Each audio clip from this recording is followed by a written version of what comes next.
เจ้าคิดฮอดไผขอในเด้อเศษของหัวใจสิเก็บมันไว้พอได้นอนกอดวันใดเหงาอ้ายอยากขอเศษความคิดฮอดถึงจะบ่มีสิทธิ์กอดขอเศษความคิดฮอดพอมีแห่งใจ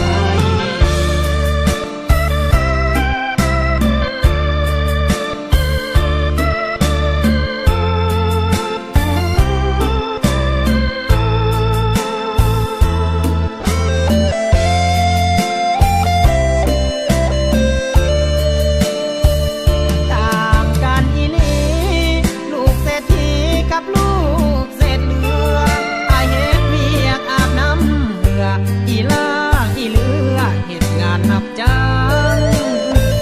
ด้วยเหตุอันใดป้าจึงโดนใจให้หลงหักนางหูอยู่ว่าบ่มีทางเฮ็ดได้แต่หวังและแอบคิดฮอดเห็นเจ้าตลอดอยากรู้ว่าเจ้าคิดฮอดไผขอในเด้อเศษของหัวใจสิเก็บมันไว้พอได้นอนกอดวันใดเหงาอ้ายอยากขอเศษความคิดฮอดถึง